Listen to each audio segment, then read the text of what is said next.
An inconvenient history, Japan's dark shadow on Asia. Preface.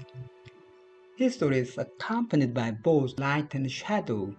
However, the shadow which is cast by the light of history is another name for tragedy and suffering.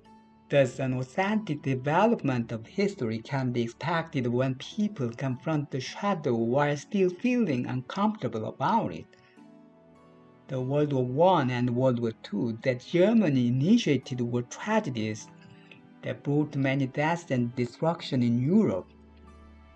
Such acts of Germany in boasting its power cast a dark shadow not only across Europe but on itself as well. Nonetheless, after World War II, Germany and Europe faced the uncomfortable shadow and sought to change it to light. Therefore, as Germany and Europe increased their economic cooperation and advanced their integration, they were able to form the European Union.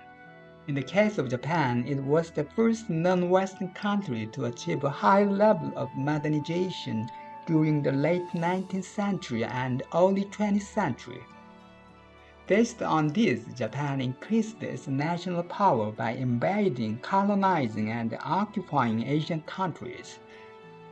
Such events at the time were considered as a light for Japan, but it was a huge tragedy and a dark shadow cast over Asian countries. However, after the war, Japan did not put in effort to change such shadow into light. Therefore, the shadow that was cast from the light of Japan's history in the early 20th century is still hanging over Asia today in the 21st century. An Inconvenient History, Japan's Dark Shadow on Asia is a book that was published to depict the light shined by Japan's history and the shadow cast from the light. This book particularly focuses on the facts and causes of the shadow of Japan's history which has been neglected so far. Thus, when people learn and hear about the shadow cast by Japan's history, many of them will feel uncomfortable and be astonished.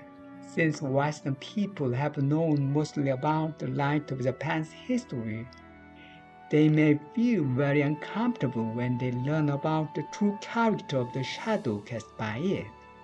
The Japanese ruling powers and people, which have tried to hide and prevent such shadow from emerging, will feel even more uncomfortable. Asian people who had suffered under Japan's colonial rule and invasion in the first half of the 20th century will also have uncomfortable feelings when recalling the scars. However, if such uncomfortableness is not confronted and overcome, reconciliation in Asia and Japan's genuine development cannot be sought. Therefore, by revealing the true character of the shadow cast by Japan's history, this book seeks to confront the uncomfortableness that has been avoided to this day and tries to find a method of resolution. Franz Kafka said a book must be the axe that breaks the frozen sea inside us.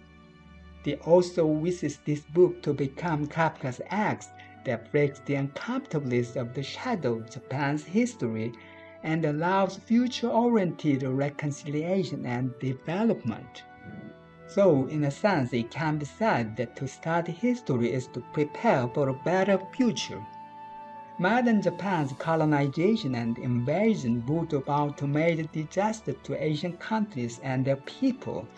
However, Japan did not properly repent and apologize for its historical wrongdoings after the war, and the necessary reparations were not made for the victims. For what reason had modern Japan committed such brutal acts to Asian countries and their people? What correlation was there between the development of modern Japan and the pain of Asian countries? Why is Japan reluctant to truly reconcile with the neighboring countries and denying historical facts? Why has Japan become an impediment to reconciliation and peace in Asia? What should be done in order to change Japan's attitude and establish peace in Asia and in the world?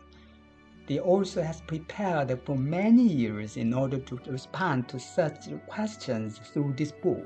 In particular, in the introduction, the author imagines an alternate reality that Japan was not occupied solely by the United States, but like Germany, divided into West and East Japan by both the United States and the Soviet Union after World War II. Under this assumption, the author exercises his imagination and makes a reconstruction on how the history of Japan and East Asia would have unfolded, indirectly showing what benefits Japan has enjoyed after World War II. All proceeds from this book will be used to help the victims of modern Japan's colonization and invasion, as well as to promote peace in Asia.